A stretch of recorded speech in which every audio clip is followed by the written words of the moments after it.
Hello and welcome back to the finishing line. Proudly sponsored by Hollywood Bets.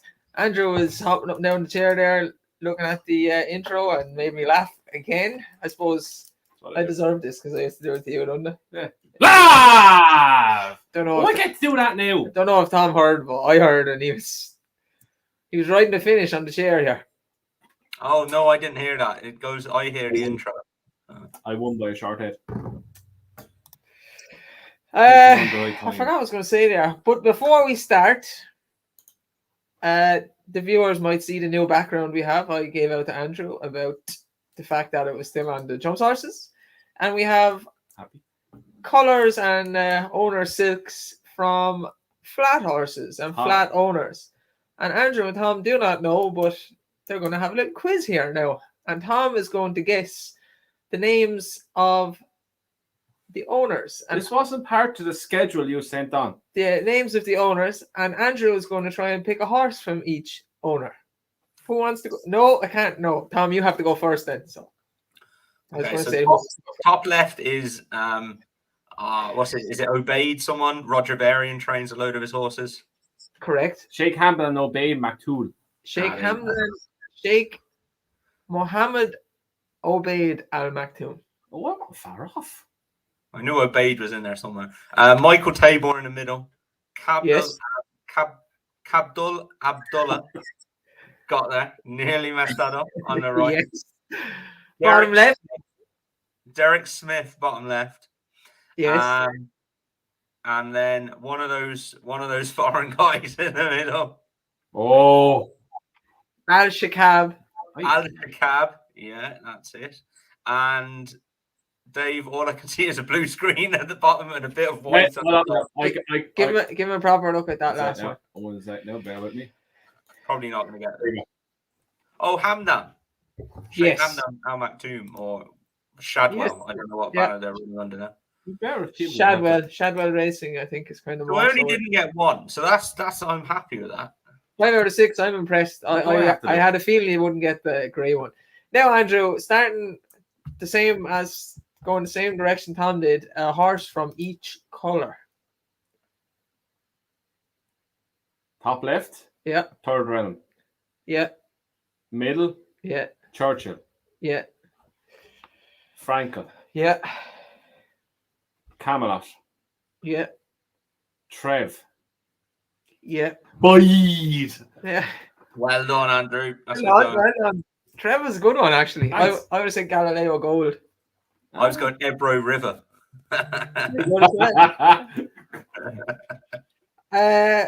And one more thing before we get started into what we're going to talk about. Congratulations, Tom. Another Pimlico winner. Cotty put it all together. Go on, Cotty. Finally, Cotty got her head in front. She deserved that one, in fairness to her. Placed multiple times and just... I don't know whether she was running into one. I don't know whether she's just grown up this year, but she put her head down, went through a gap that might not have even been there, and barged her way out and put her head down and did it well. So, yeah, delighted with that. Had a really good day in Clonmel. They looked after us very well and a good bunch of owners there. So, yeah, it was fantastic. And all rolled on to an owners morning in Henry's then on Saturday, which was a lot of fun. On the back of a winner. So hopefully Cool Arcade this week on Thursday. Just need to see if he gets in, but he should run and run well, hopefully, if he gets in.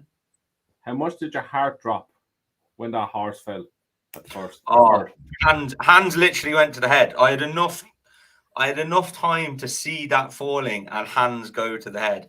And look, without feeling too sorry for myself, I have felt that we needed a little change of luck.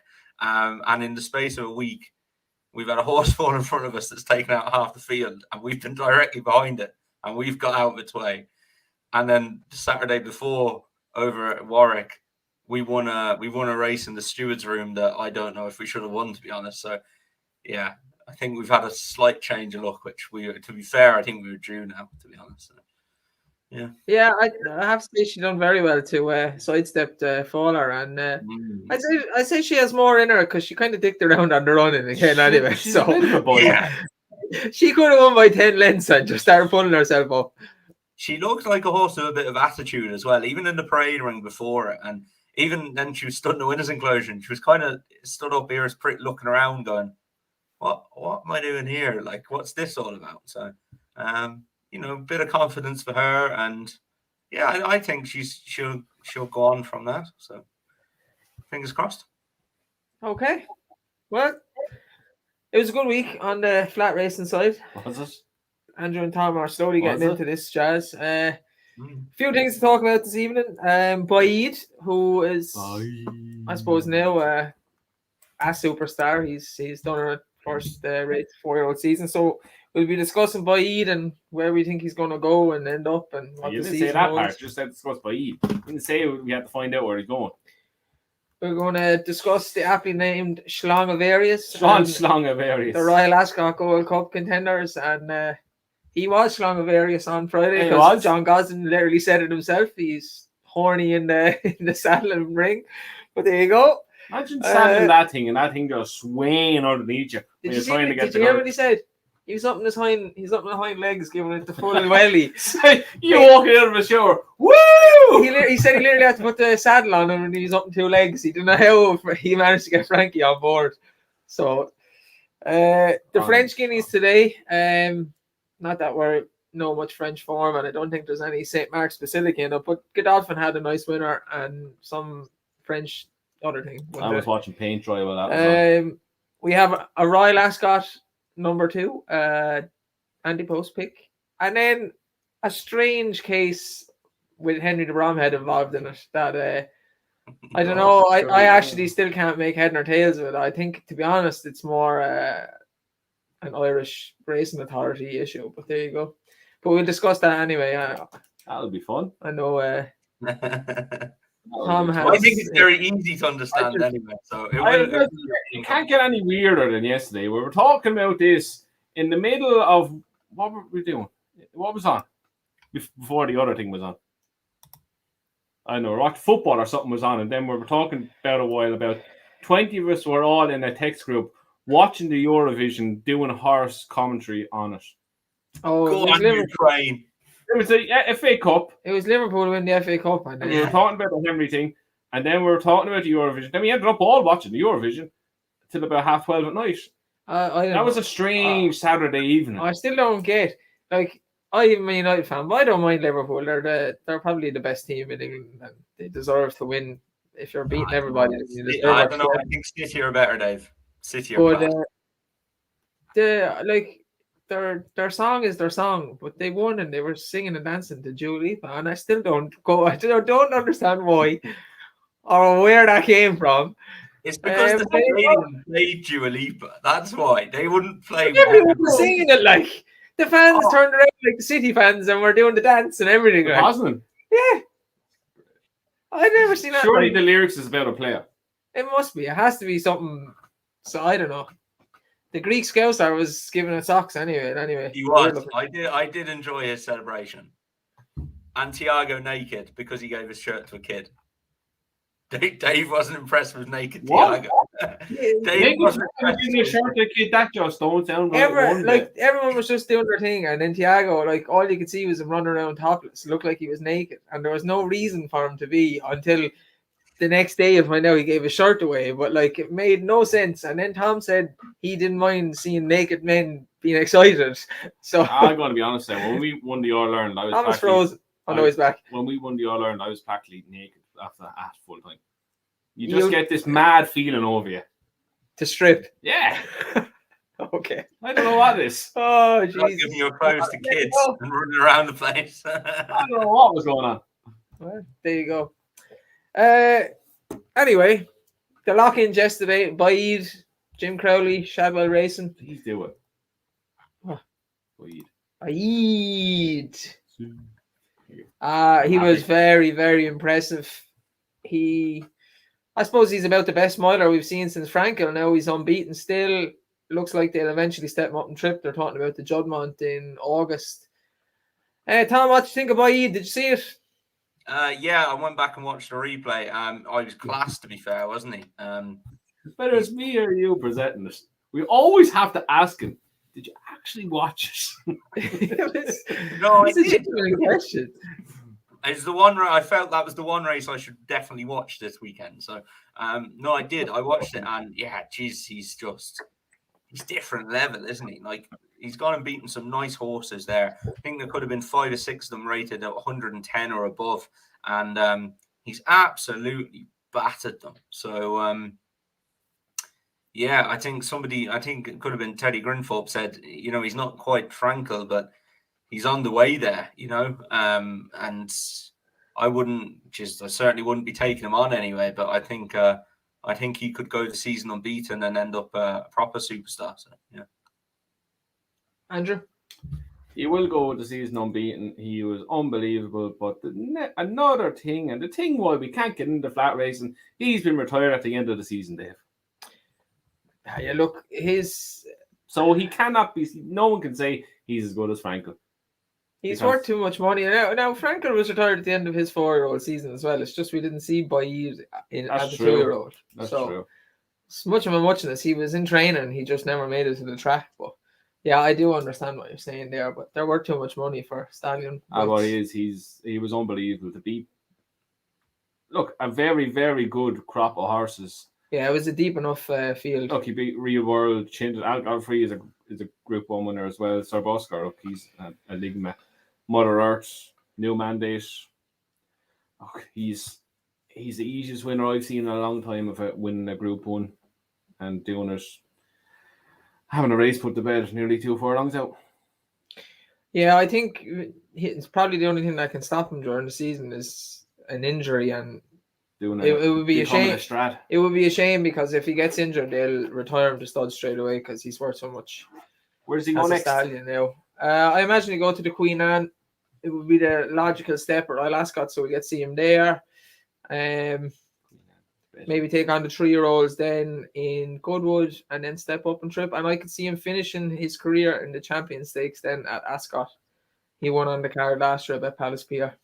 So he is currently a 4-9 on shot for the Queen Anne. Yeah, I see it very hard to see him beaten in the Queen Anne because he's probably beaten all the horses already. But it'd be a good enough market. Maybe look at the each way market when we get there. There's one there now I'm looking at. I hope she runs and she may come second or third. I hope he runs. She runs. She runs. Pearls galore. No, because even in Capitals for it. It's in Capitals. Don't know why. It's meant to be. I can't stop feeling this all over. But yeah, very good horse. Baaeed, top notch. He's a good doggy. Stradivarius, another Yorkshire Cup. I think the Lonsdale Cup is the one at the end of the year. 6 from 6 at York. He broke the record for, I think, group wins, not Group 1 wins, by a horse. 20 group wins. He's raced like 33 times, has 20 odd wins. It's just amazing, isn't he? Yeah, he's a bit of alright, isn't he? To do it as an 8-year-old, he's a full horse. He's going to go to stud after this year. He's going to have a Cheltenham Festival winner. To keep him interested for that long in racing when he clearly just wants to go right out the weekend and swing himself about. The only other horse I seen him similar was Yates, and it was the same thing. It was trying to keep him interested, and then that one race. But yeah, Stradivarius is class. You know what struck me? 6-4. That's the definition of value now, that was. Yeah, I'd say people are taking him on because he's an 8-year-old. But why would you take him on against that lot? Actually, I don't know. At the end of last season, he didn't look himself, but I don't know. I'd say Search for a Song was 2-1 second favourite. I said search for a fucking song. A lot of was it last year people were backing for the Arc or the year before? The year before. Yeah, before, yeah. It's just kind of the end of the season thing John Gosden does, and I think we all said that we were against him at Ascot then because he has bombed out at the end of the season. But yeah, he was a very good price when he went odds against. I can't believe the drift that was coming on him. Tom, what do you make of Strad? Yeah, he was good. I think we looked at this before, didn't we? Because John Gosden was saying, he doesn't go on soft ground and stuff. But for me, it's just his form kind of tails off towards the end of the season. He even did the same last year. I know he got beat at Ascot, Royal Ascot by Subjectivist, but he then picked it up again, and then his last 2 runs of the season he got beat. So I think he's good at this time of year, and in the middle of the season, I do think he'll find something to beat him in the Gold Cup. I think I have the horse, so keep watching for the ante-post selection. But I think races like this, he'll keep picking them up, no problem. Like if you look what he won then after he got beaten the Ascot Gold Cup last year, he went to York and he beat Spanish Mission by a head, and then he went to Doncaster and beat Alerta Roja by 2.5 lengths of 4-11. I've never heard of Alerta Roja, so yeah, I think those kind of level of races, I think he's still very competitive. I do think he'll find something that will beat him in the proper big grade ones, group ones. Yeah, look, John Gosling said it's Royal Ascot and then Goodwood, and I wouldn't be surprised if he wins at Goodwood and he gets retired. Goodwood and York seem to suit him. He definitely is better on faster ground. He seems to bounce off faster ground, but I don't fancy him for the Ascot Gold Cup. Personally, I think it's a deep enough race. It's been a long time since there was. He makes it interesting, but there's been some poor enough Ascot Gold Cups. Subjectivist was very good last year. But I think majority of people thought Strad would win. But this year seems deep enough. Andrew has the kind of betting up there, and you've Kyprios and Trushan if the ground is soft. Mojo Star looked like he wanted a trip last year. Princess Zoe is always going to run well. Scope, Rafe Beckett's horse improved for a trip, and he was back the weekend, ran very well over 1 mile 4. You then have the handicappers like Cleveland that won the Chester Cup, probably much better than a handicapper. So it looks a decent race this year. Maybe Willie Mullins will throw one in there as well. You wouldn't know. He's brought a victory in it. You have Earl Cotswold as well, who's been burning up the all-weather long-distance races. Look, as you said, it's a race where whatever horse turns up in the day wins, more or less. Trushan, you're waiting to see what the ground's going to be like. Will they run it? If the ground is good to firm, there's only one Ascot Gold Cup at the end of the day. You take a chance. I don't think they will either way. He definitely protects the horse. He wants some sort of give in the ground. Look, you can't rule out Strad either. Look, it's his trip. The trip he ran over the weekend it's short of what he wants. A lot short of what he wants. Mojo Star, I don't have much view on it yet. Princess Zoe is obviously the one I put up last week for this. Look, it's a wide open race. There could be one or two that improve it and over out of there, but I think it's more or less the top 6, 7 in the betting are the ones really to concentrate on right now until something else comes out. Yeah, a race to look forward to. We'll touch on the French Guineas. We have to. The 1,000, the English Guineas winner was just touched off. Cachet, I'd say a lot of people questioned the form of the English 1,000, but she has she's run very well again, so it clearly wasn't a fluke.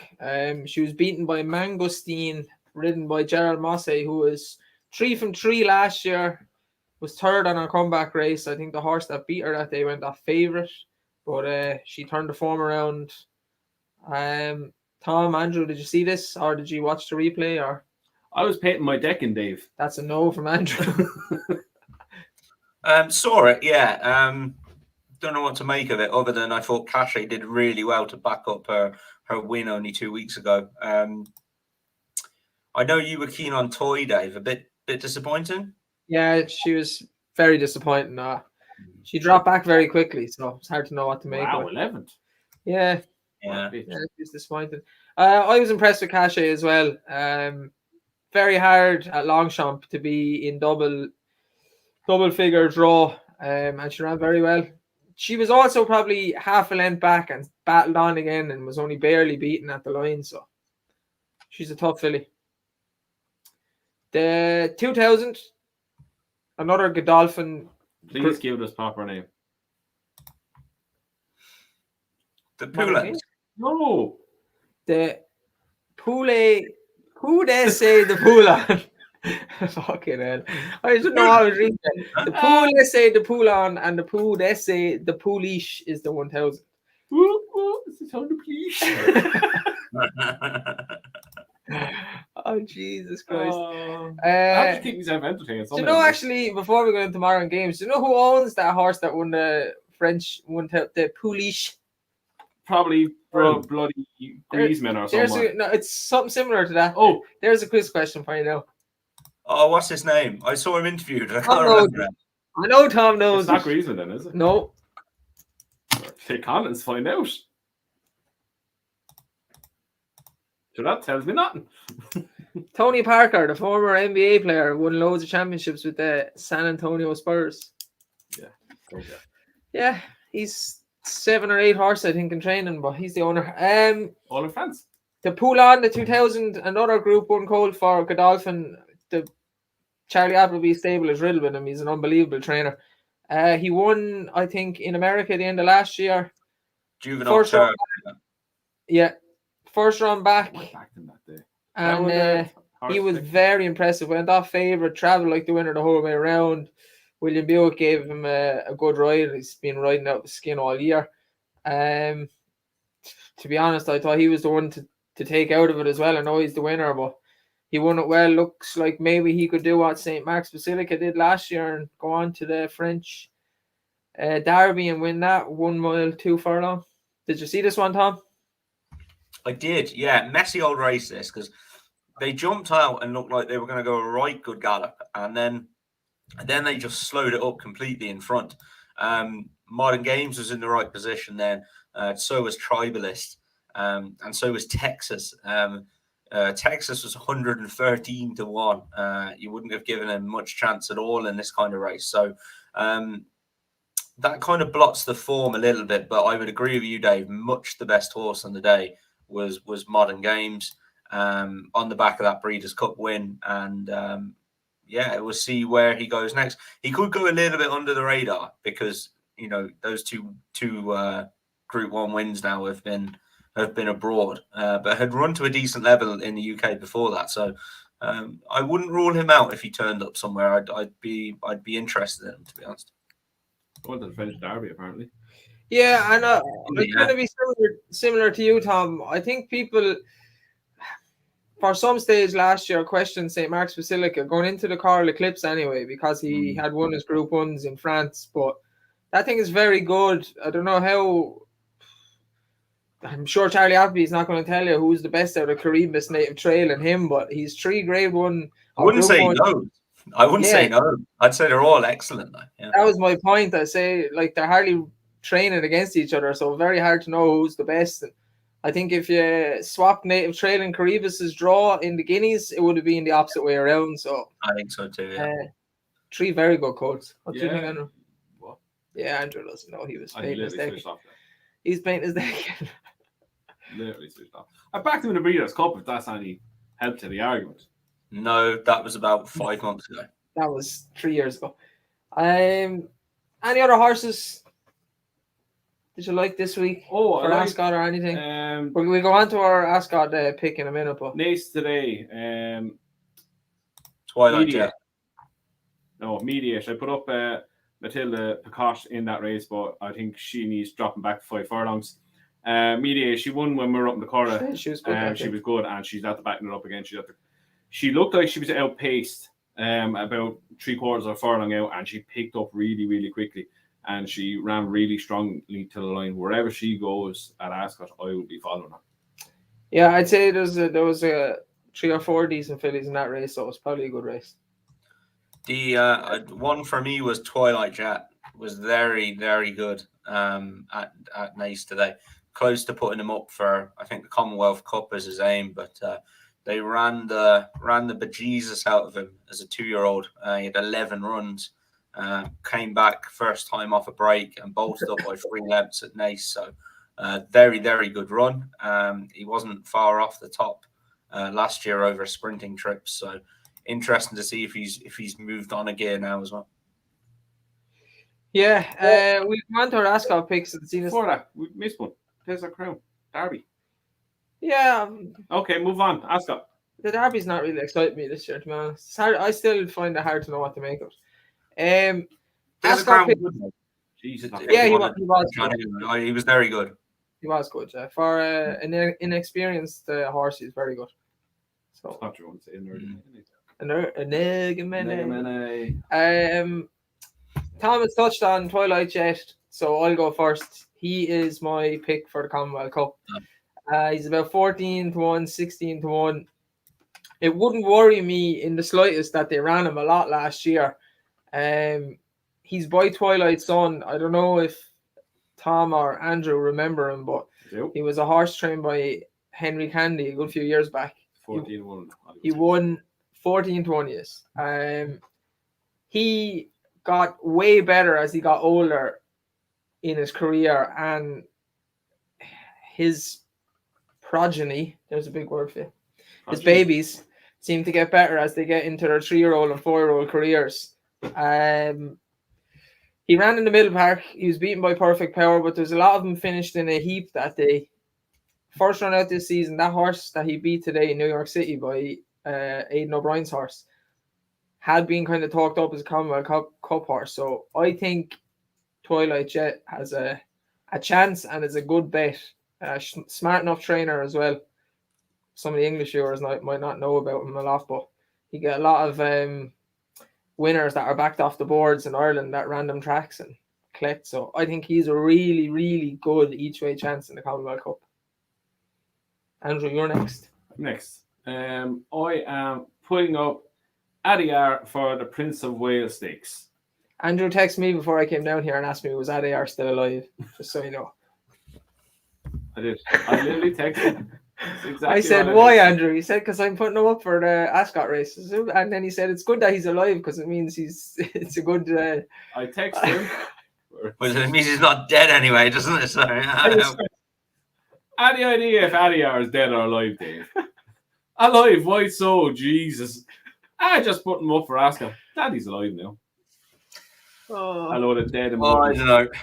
Daddy's alive, doesn't it? It does help. The fact that he's alive is definitely better than if he's not alive. It means he's definitely going to win now.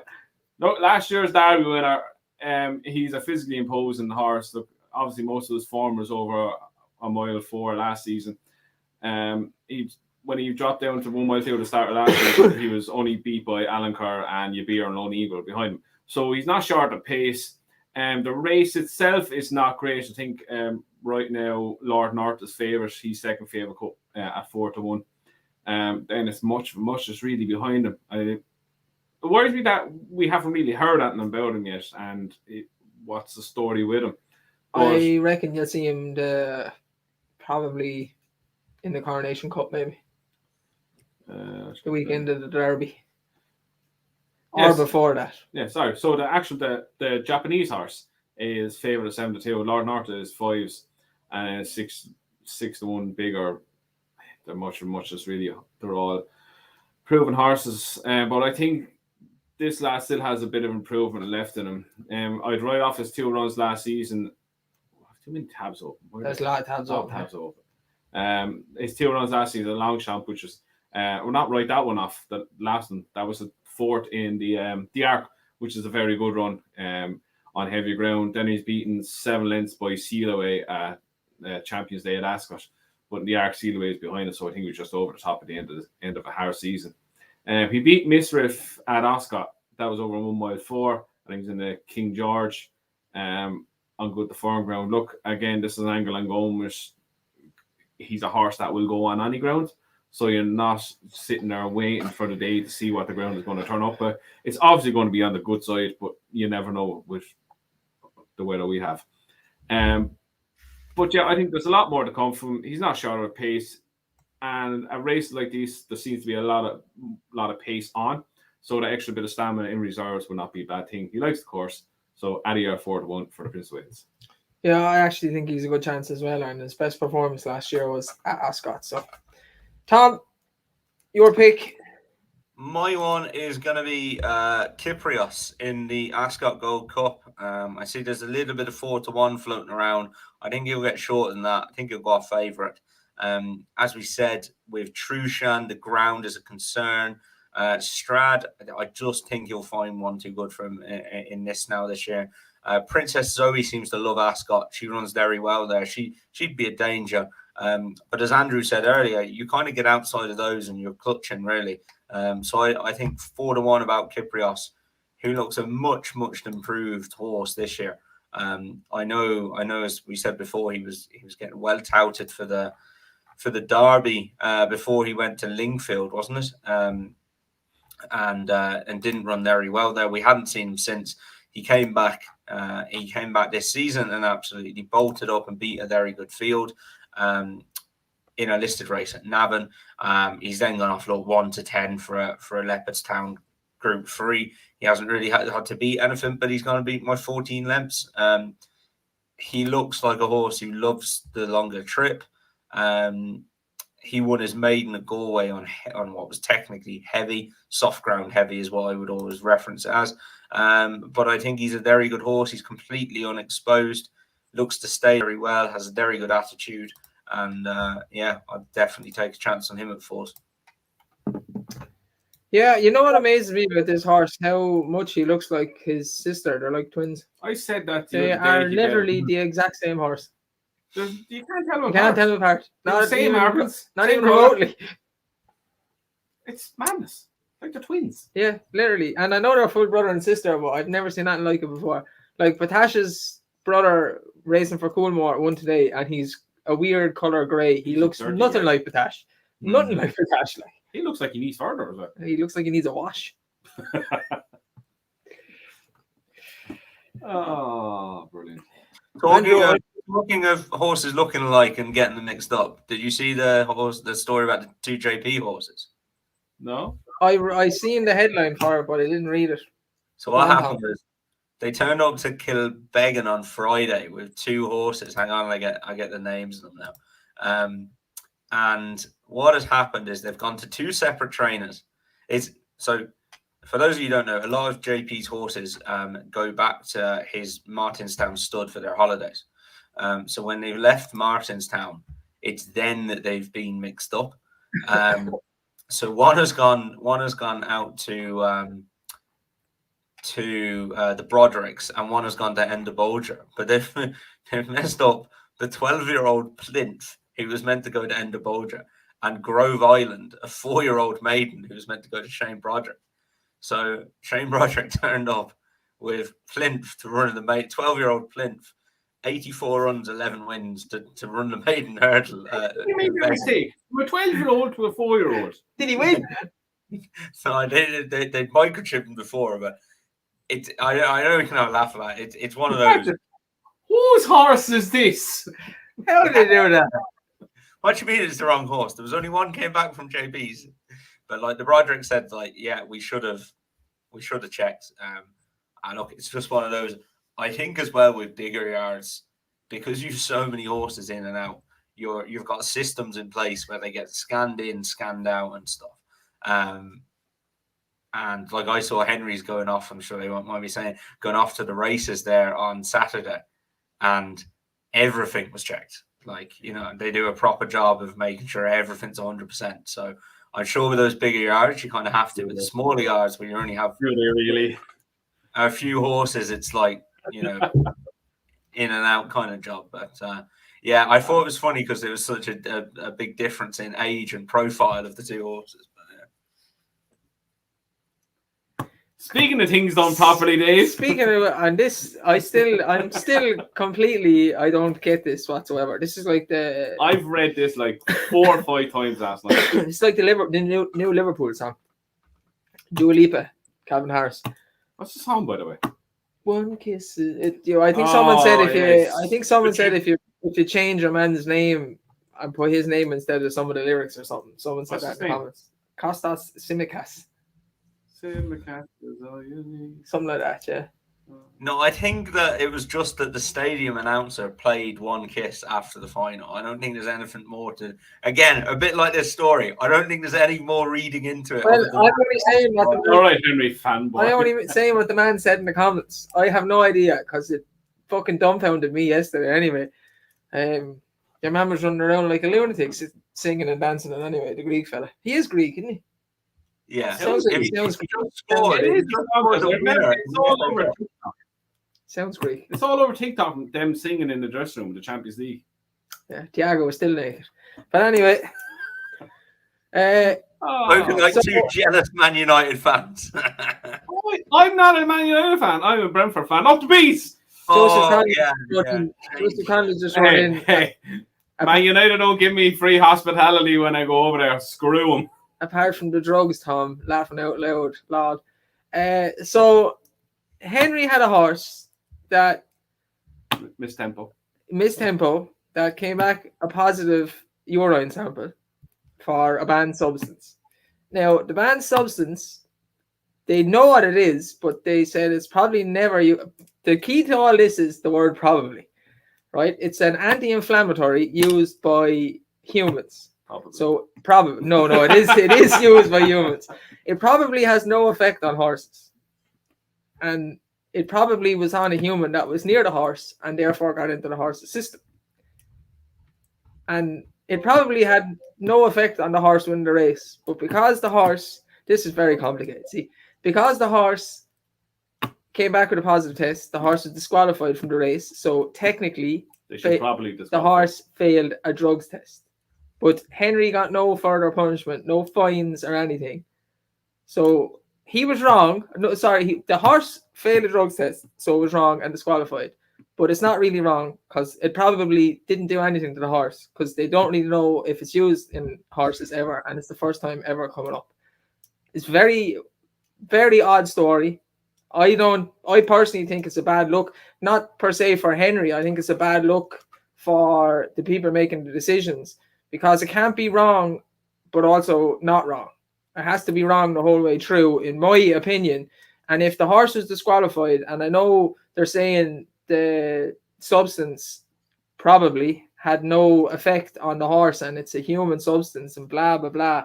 But if the horse is disqualified for a failed drugs test, then the trainer should be fined in accordance of how things are done. I think it's a bad look. Tom has a different opinion, and Andrew, I think, is as confused as what I kind of am. Tom, fire away. First off, the word probably is not mentioned in the IHRB report anywhere. It is. It's not. I did spell it for me. PROB, right? It's not in there. That's prob. So that's probably is in there. I'll show you tomorrow. I just did Control F on the report because I wanted to see how many times it came up, and it comes up 0 times. Yeah. Oh, look, for me, this is so. What happened was the test came back positive. They got the B sample tested. It came back positive again. They found out it was it was entophemic acid, which I've probably pronounced wrong, which is available as a prescribed medication, Entoflam, which is a gel, which can be applied to humans. It's accepted even by the IHRB and everyone in world racing that this isn't a gel that is used for horses. It's not. It's accepted that it's not used for horses. Turns out one of Henry's staff was using this gel, so it somehow got into contact with the horse, which can happen in many, many different ways, guys. And that's the most likely reason why it's got into the sample. It's not used. They've gone in and said, look, it's not used for horses. It somehow got into them. We think this is maybe how it happened. And, so what they've done is the rules states that if there's a positive test, the horse gets thrown out of the race and disqualified. And then everything else is kind of up for discussion on the levels of, did you give it to a horse on purpose? Has it got there, in this case, completely accidentally? There's no, nobody uses it for horses. There's no benefit to give it to a horse. So they didn't find, they disqualified Miss Tempo and they didn't find Henry. So for me, that's kind of it. I think the Robert Tyner one is a lot more interesting, to be honest. Me, I haven't a clue what the fuck's going on. Yeah, I don't I just think it's very strange. In one hand, they're saying he's at the doing wrong, and on the other hand, they're saying he hasn't. No, they're not saying that he's done wrong. That's exactly what they've said. They've said he hasn't. Under the Henry the Bromhead trainer name, under his care per se, not Henry himself, but the Bromhead stable. Give me that. Because That's because if a positive result comes back, it doesn't matter what it is. It doesn't matter if it's beaut or performance enhancing, anything. Your horse gets disqualified. And I actually think that needs looking at, because if I owned this horse, I'd feel a bit hard done by, to be honest. This is what I can't get out of it, and I might have missed something. If it's at the turning up a positive result, but yet it's not a banned substance, how is it a positive result? Yeah, that's what I found strange about it, to be honest. Like, that's boggled my mind. How is it flashed up as a banned substance when it's not? You're one or whatever. Like when you read it, you're one. It is a banned substance, but it's come up. What is a banned substance is the ingredient in that gel. So that ingredient is clearly used in other things that are used as horse drugs. But then I'm playing devil's advocate here now. How do they know it wasn't put on purpose or administered on purpose? Whatever it was, how have they come to the conclusion that X person hasn't? But they decided that they believed Henry, basically, that he couldn't. He had no way of saying how exactly it got there, I think. So it was all kind of then it more than likely came from someone that was in the stable and passed it on. What it was founded, the Enterfam, isn't used for horses. It's not. Like they've looked all over the world. This was the first case of finding this anywhere in the world, and nobody uses it. Why it flags up in a drugs test? Who knows? It's the first time it's ever flagged up, and it's widely acknowledged that nobody uses this for horses. So, but there must then be a reason why it's in the system. Yes, because the horse has come into contact with somebody who's used it. Valverde is kind of saying what Andrew was saying there. If it's no issue, why test for it in the first place? Why is it flagging up as a thing? Look, I know what you're saying, Tom. It's flagged up as banned, but if they are so sure it has no effect on a horse and doesn't enhance a horse, why is it showing up as a banned substance in the first place? That's like the parameters of the whole story. It just seems stupid, to be honest. Yeah, I think it's a bad look for the IRHB. I think it's a bad look for Henry, and I think it pushes the lot onto Henry, even though it would seem that he didn't really do anything wrong. Then his horse is flagged up for a thing that they're like, it's banned, you shouldn't be using it, but it doesn't do anything, so it's not anything anyway. Like that don't make any sense. Yeah, and I think this is as I said to you guys yesterday. I think this more flags up the testing system and how many flaws there are in the testing system. That something that isn't even used for horses will flag up in a test, where other things that are definitely used in horses and I'm sure are used throughout the world and in the jurisdictions where these tests go to the laboratory are not flagging up. So I think it's the same with everything. With all the drugs testing in sports, they're always a step behind. But this is flagged up. I honestly do think this is a non-story. Like Paul Kimmage wouldn't even be interested in this one. And the Robert Tyner one is a lot more interesting, to be honest, because he's actually even going away from like the whole testing thing, right? Obviously, horses are going to need anti-inflammatories every now and then because they have muscles, blah blah blah. But the thing is, what ones do you ban? What don't you ban? I speak personally from. I used to take anti-inflammatories when I was playing football, and it turns you from limping into the dressing room to being able to sprint coming out of the dressing room. So there is a detailed way of what from a look. This is just plain hearsay. What from a humans that hasn't been used yet on horses that you can use. Is this at the opening a can of worms now? See, this is I know what you mean.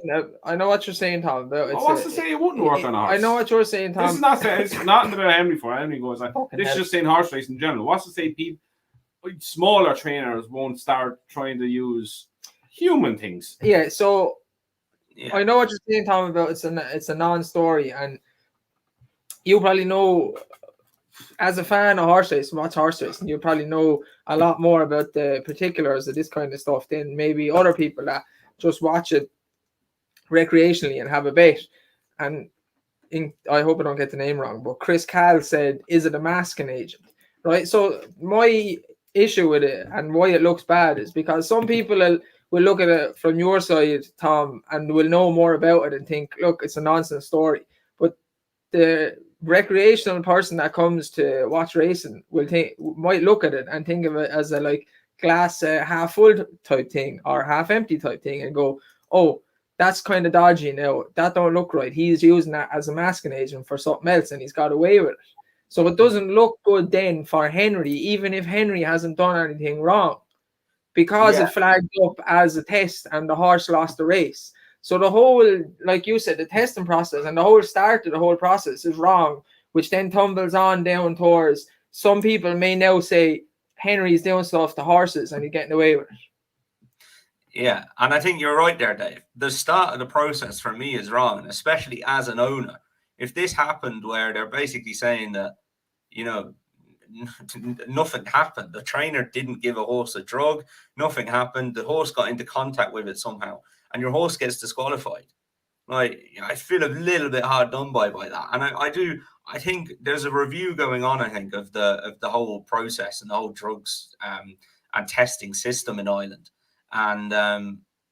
And it's welcome, to be honest. I do think it's time for a massive overhaul. I know it's Lynn Hillier up there at the minute, and I know she's doing a fantastic job, in fairness, trying to, you know, review where we're at and try and change what needs to be changed. But it should just be said as well, in that report, they came in then straight away afterwards, or pretty soon after that, flagged, unannounced, and tested 25 horses and just randomly, and nothing showed up. So I think that kind of tells you all you need to know, that, you know, because if we go on to the Robert Tyner case, like, you know, we do have to give horses medicines at times. We do have to give horses medicines at times, same as footballers take medicines, as you said, Andrew, but there's withdrawal periods. So to go into a yard that big, take 25 samples and nothing show up is shows all you need to know, I believe. It's just a strange one, and I know Andrew was talking about when he played competitive sport, and I know we all watch competitive sport, but anyone at the top level obviously has to be careful about what they put into their body, and they have teams behind them checking everything and, and nutritions and so on and so forth. Obviously, horses can't do that, so like it in some respect does fall on Henry to make sure what's going on with the staff, etc., etc. But it's just a strange story from start to finish for me. I think definitely the testing regime or the way they do it has to be looked at, because you can't flag a horse for a banned substance, disqualify the horse from the race, and then say that the substance is not really anything. So what was the point in DQing the horse? And that's bad for the owners then as well, and they end up suffering in the long run as well. And that's the rules as they are now, and that's why I would think they need to change, because I do agree with you on that point, Dave. You're saying one thing. I can see what you mean, that you're saying one thing with disqualification, and then when you actually read into it and dig into it and it gets explained, is actually it's not a lot there, like, you know. So yeah, I know it does need to change. And like, as I said, Robert Tyner 3 times. Can we mention his one as well? Fire away. Robert who? I know Robert Tyner. Robert Tyner got investigated again, a substance after a horse won, flagged up. And sorry, I'm just trying to get the name of it. Well, you're getting that. It's nice that the two of you got along now. I just think it's a strange story, and you know what? Like, I'm Henry's biggest critic at times. But wow, I thought that was going a different way. I'm his biggest critic at times for some of the horses and how the horses ran this season. But if his horse being flagged up for something, that's not really a problem. And now some people will always associate that he had a horse that was done for drugs and got away with it. That's unfair on Henry if he hasn't done anything wrong, and that's just the crux of it. Like, so it's your worst nightmare as a trainer, because it just reads horribly. Like when I saw the headline first, I straight away clicked into it. What's this all about? Like the headlines are awful, you know. But so this horse was given an injection of a substance that is for horses that helps them, including lameness and respiratory issues. There is a withdrawal period, and this is the same with all sports, they said, but especially it's in horse racing as well. And there's a withdrawal period that you can't give it for 5 days before a run because it'll show up. And the reason those withdrawals are there is because theoretically then they shouldn't have any effect on the horse if it hasn't been given it within 5 days. So it'll help it when it needs medication, but then it won't do anything then when it's running. Apparently it was for a skin rash. But where this gets interesting is Robert Tyner admits that he gave it to his horse himself. He had been given it for another horse by a vet, but then gave it to this horse on its own. And that is look, it's not common practice, but you know, you're not going to call a vet. They were saying intravenously, any time a horse is injected, you need to be contacting your veterinary surgeon and stuff. Like that's a little bit of one of those doctor talks that's, you know, a bit unrealistic. But they really took exception to this. So that, again, the horse straight away gets suspended. And there was three rules that they found Robert Tyner guilty under. They said it was self-diagnosis, self-administration of medicine, which was prescribed to you for a different animal and for a different condition, and that borders on recklessness on some people's mind. We've taken an extremely serious view on that, particularly as you are a licensed trainer. We would not expect that licensed trainers would not be involved in that kind of self-diagnosis and self-administration without veterinary surgeons being involved and giving their opinion on it. We've taken into account your record, but we view it as 3 breaches in 3 years, and we take that as a serious offence. It had crossed our mind to suspend your licence, but on this occasion, we are not going to do that. However, we will impose a £5,000 fine. That's serious. Interesting to see. You know, they were thinking about suspending his license. I think the 3 breaches in 3 years, you know, goes against him on that. Look, I mean, it just shows, like, again, I wouldn't go over the top on it because he's giving a horse a medicine for a heat rash.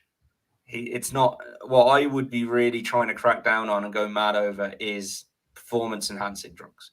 That's not a performance enhancing thing. And in fairness to Robert Tyner, he said, I know she was entered.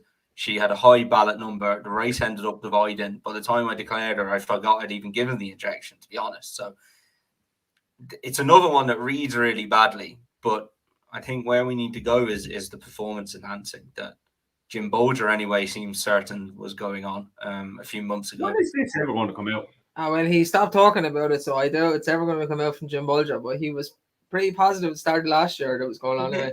He no rock hard stand up in court of law evidence, I don't think. But I think if you listen to the people that came out and told him to be quiet in other, you know, basically in other words said, you know, if you're not gonna come out with the proof, then stop talking about it.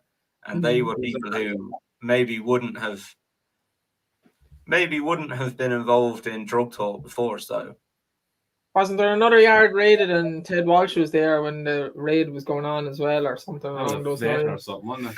That happened on the borough. So you would actually get you'd get people go around to treat horses, you know, and they travel around. There's a fantastic vet over in the UK who does wind-ups, and that's basically what he does is wind-ups. He's the best in the industry at them, and he would travel over to Ireland and give horses wind-ups the whole time. So that's common practice. The guy ended up being in the yard. He had illegal substances with him, and then there were obviously trainers, again, a trainer's worst nightmare. You've traveled to a yard for a treatment on a horse, which was for tendon injuries, perfectly legitimate. And they've got banned substances on them, and then all of a sudden you're thrown into the Wild everywhere. Yeah, it's not a good look, really, is it? Like, it's your worst nightmare is training that. Like, you don't, especially when you're on the straight and narrow, you don't want to be doing that. Say that wind operation fella has a residency down in bloody Paul Nicholas' place. it's just it's a shame for all involved if it follows you around, because from like obviously horse racing, it's a smaller sample size of a sport than football and so on. But when someone does something in football, it follows them for the rest of their career, or so on and so forth. So I think Rio Ferdinand. Prime example. Yeah, get away with it, but it follows you. It's always there, like, you know what I mean. I think he's still on it, going on his BT bloody. He's not the best. Yeah, to be off his fucking bulb. Yeah, actually. And in fairness to Rio, it's the same kind of story with him. He didn't test positive for anything. He just missed the drugs test. He didn't actually do anything. Too busy with the misses. Yeah, that's what I mean. It follows you around, and I mean, if Henry done nothing wrong, it should have been no story. It's the Bob Baffert things that we need to be cracking down on. If his horses went for a swim, they'd all dissolve in the bloody water. His horses are like the swimmer from Ireland that won the medals in the Olympics and was to this day, I never juiced to the gills. We can't even swim, let alone bloody win the bloody Olympics. She had so much steroids in her, I'm surprised she wasn't a tablet. Someone says naps for tomorrow, lads. I haven't got a clue what's on tomorrow. Melon! Didn't look, I'm afraid. I will look probably till the morning, so I'm sorry. Melon's run tomorrow. Melon tomorrow. Anything else before we go? It's only 4 more months to the jump season. 4 more months to the jump season. On that note, I'm actually looking forward to Royal Ascot in 4 weeks. 4 more months to the jump season. Andrew's looking forward to Royal Ascot in 4 weeks. And on that note, wait. Now I'm ready. Have a pleasant evening. What flat racing has changed you.